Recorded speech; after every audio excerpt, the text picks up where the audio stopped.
Na mtazamaji wa Spruce Online TV, na leo ni siku nyingine tena tumeweza kufika katika mtaa wa Kivule sokoni.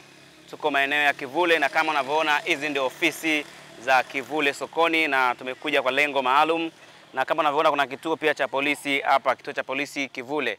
Na hili eneo la Kivule sokoni tumefika hapa kwa lengo ambalo tunataka tuzungumze na viongozi pamoja na wananchi wa eneo hili la Kivule kuhusiana na eneo hili ambalo kwa sasa hivi wengi hawafahamu sana Kivule. Ukimuuliza mtu mwingine mgeni wa Dar es Salaam kama anapafahamu Kivule anaweza kuambia pafahamu, lakini ni sehemu ambayo kwa sasa kiuchumi inakuwa kwa kasi sana. Na nipo na mwananchi wa eneo la Kivule kwa muda mrefu na atatueleza maendeleo ya Kivule na simulizi fupi ya Kivule kuanzia ilipoanza zamani hizo mpaka sasa hivi ilipofikia. Mimi ni Steven Kamil, na wewe unafahamika kama nani? Nafahamika kama Peter Msila Matiko. Ndio. Mwananchi wa Kivule. Wewe ni mwananchi wa Kivule kwa muda gani? Ni muda mrefu tangia Kivule inaanza. Ya, kwanza umejiandikisha kwenye daftari la kudumu la wapiga kura? Ndio. Hongera sana. Asante. Kwa sababu kujiandikisha katika daftari la kudumu la wapiga kura ni haki ya kila Mtanzania nafikiri Ya, ni jambo zuri kabisa, na hii ni kwa ajili ya maendeleo ya nchi yetu kwa ujumla na ya Kivule kabisa kwa ujumla. Na nina imani zoezi hili hapa lilifanyika vizuri kabisa. Lilifanyika vizuri na kila mtu aliridhika. Na kituo kilikuwa ni hichi hapa? Kituo kilikuwa hapa. Hapa. Watu walijitokeza wengi sana kwa wingi? Wengi mpaka wengine wakabaki. Hili jambo zuri kabisa. Wana siku ya leo tumekuja kupiga story na wananchi wa Kivule. Kuna kitu kimoja ambacho watu hawakifahamu sana kuhusiana na Kivule. Kuna baadhi ya watu ukiuliza unafahamu Kivule watakwambia tunapasikia, sipajui, sijui kupaona. Lakini siku ya leo tumeamua kuja Kivule tuwaoneshe wale ambao hawajawahi kufika na hawajui Kivule palivyo, kwa sababu kuna watu wengine ukiwatajia Kivule wanafikiri labda Kivule ni sehemu ambayo hakuna maendeleo, papo ndani watu wake labda ni wagani kama kijijini na nini, lakini sivyo, kwa sababu Kivule kwa sasa ni tofauti na ile ya zamani ambao watu wanaijua wao kwamba maendeleo yako nyuma kibiashara, kiuchumi, lakini ni tofauti na vile wanavyozani. Wewe kwa mtazamo wako unafikiri ni nini siri ya mafanikio ya Kivule? Cha kwanza kabisa, Kivule ni mtaa ambao una maendeleo. Kipindi cha nyuma kilikuwa inahesabika kata ya Kitunda. Kipindi hicho mwenyekiti akiwa Kasaya. Kwa mpaka anakuja kuitwa kata ya Kivule ni mwenyekiti Kasaya. Miaka hiyo ikiwa barabara ndio aliizibua ikafika Mwembeni na kuweka Moramu. Magari akaanza kuja mpaka Mwembeni. Huyo mwenyekiti Kasaya sasa hivi yupo? Yupo.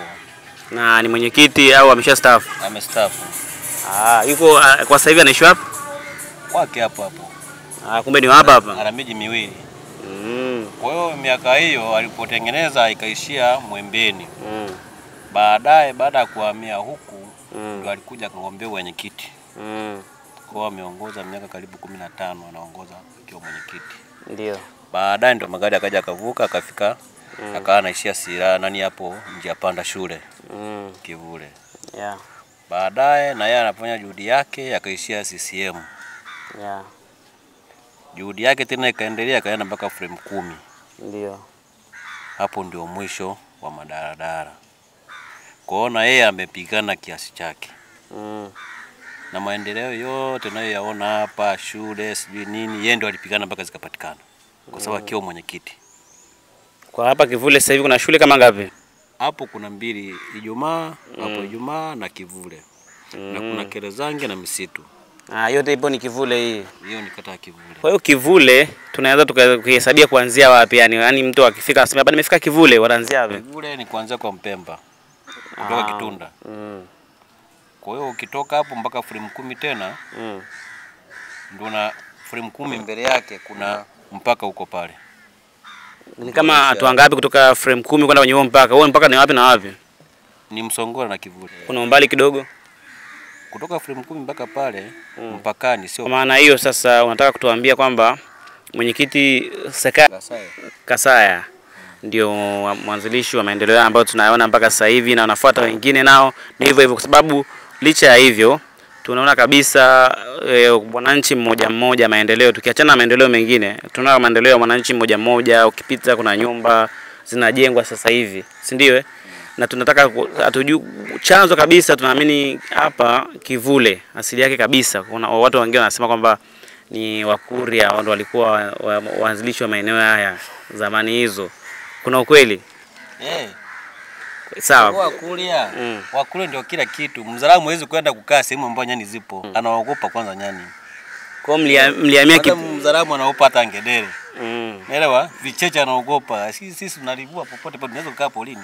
Kwa mlihamia kipindi hicho kulikuwa kuna pori kabisa. Kulikuwa na manyani hapa. Hapa. Nyani simba zikuwepo. Kipindi hicho Mzee Kasaya anajenga hapa, amehamia hapa.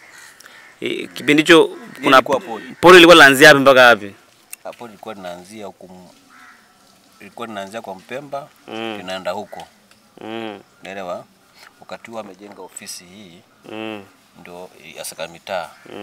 Mwisho wa siku ndikaje Katengo ikawa kata, akajenga misitu pale kata.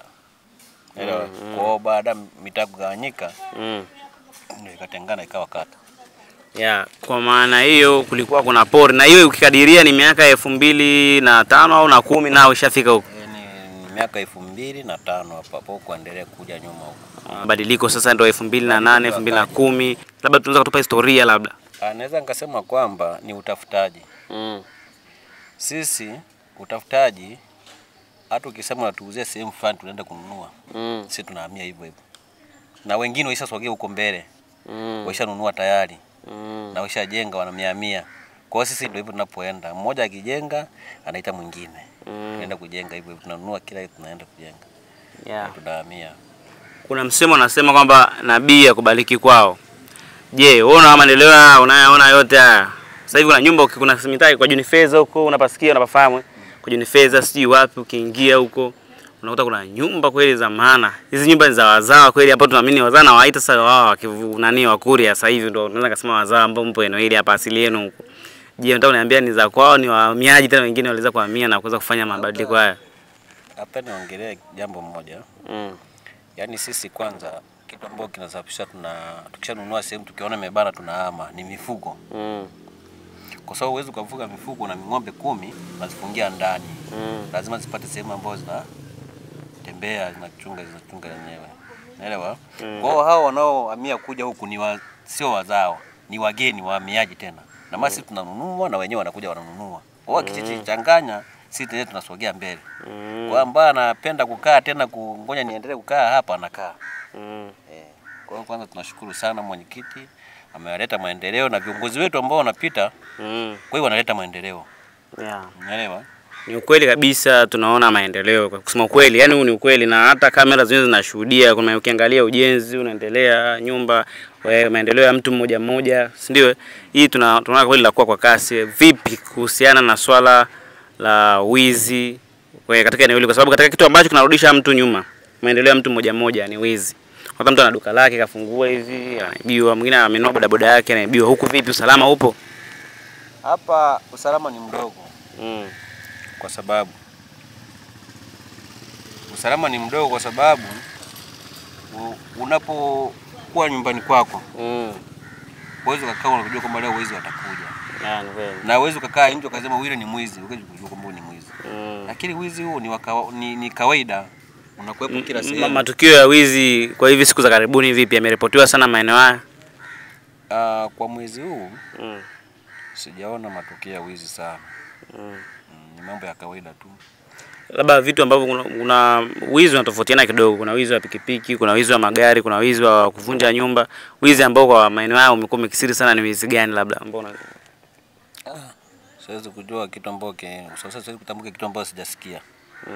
Hii inaashiria eneo hili halina wizi, kwa sababu ingekuwa wizi upo mwingi sana tungeweza kusema labda eneo hili matukio ungekuwa unafahamu mpaka sasa hivi, kwa maana ya haraka haraka kwamba wizi hujasheni sana eneo hili kwa upande wangu jinsi nilivyokuelewa.